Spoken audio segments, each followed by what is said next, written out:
Welcome to this Mindful Mondays with me, Dhyanse. In these short but thought-provoking sessions, we will discuss what are we actually doing at work, why are we doing what we're doing, not to create philosophies, but to understand our own intentions, our own actions, and become more mindful every day. Today we have so much stress at work and we are looking at mindfulness and meditation to solve this issue of stress.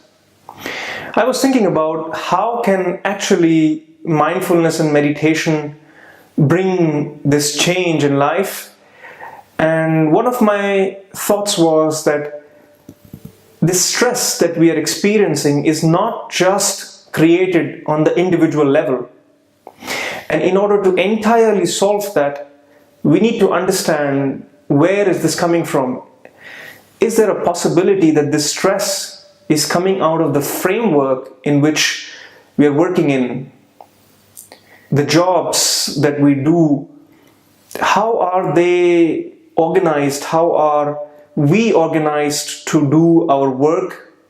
What is this framework? Let's try to understand. If you look at this framework, one of the things that you will notice is that everything that we do is goal-oriented. And there is only a one-dimensional goal that we all work for, and that is monetary value. Somewhere down the line, while creating this framework, while we self-organized ourselves to be in this way of working, have we lost other dimensions of the goal? Have we lost something that is very essential in the process of our actions, in the process of our work, which is not just monetary value that we create for ourselves? So that's one thing that we need to introspect and understand. What is this one goal that we all are working for? The second thing, which is also interesting, is that we have somewhere lost the joy of the process, the experience of the process, and focused so much on the goal that the process, the experience we go through while reaching that goal is somewhat secondary. And this has resulted in, of course, creating a lot of monetary value for ourselves, for the organization that we work for collectively as humanity, for all of us. But aren't we suffering through the process of it? Is the process of it blissful? Is the process of it a misery? This is something which you should ask both on an individual level and on a collective level. Let us explore this one dimension, why we are acting like that. Where is it coming from? If you see, most of us are educated in a system where we learn physics, chemistry, maths, biology, a little bit of sports, arts, and things like that.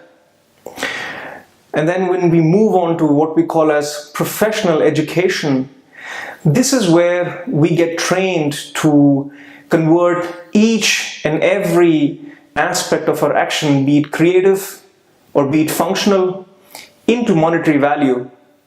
And this is something where I think we miss the point of why we are doing what we are doing.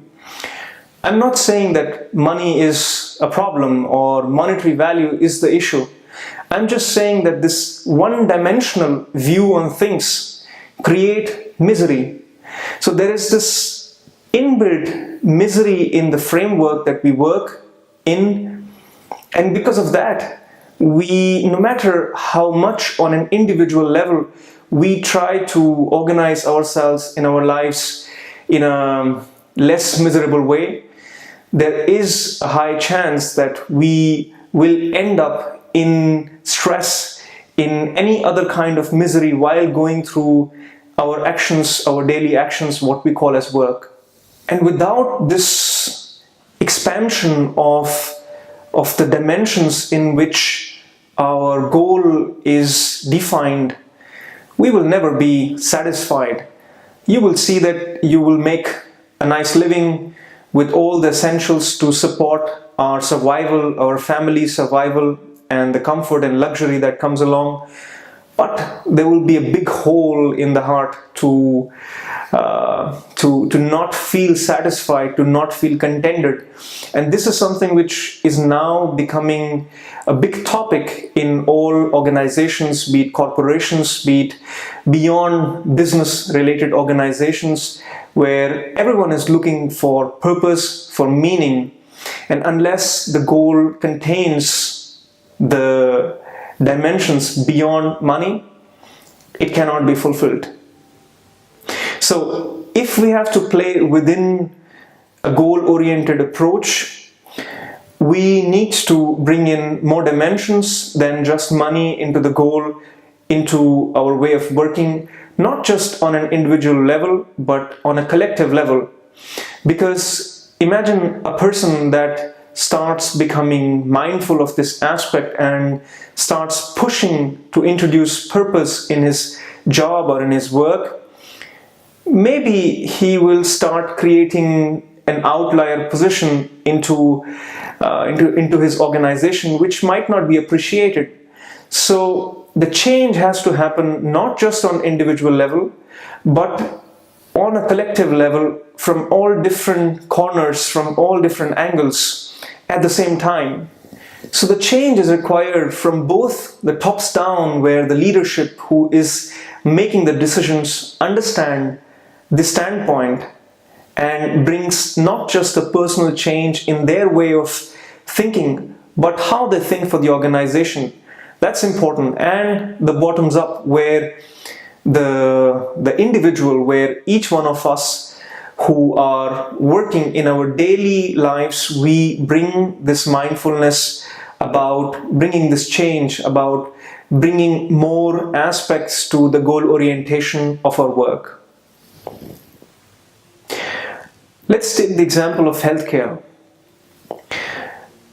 Why was the medicine discovered, invented, designed by science? This was not designed to make money.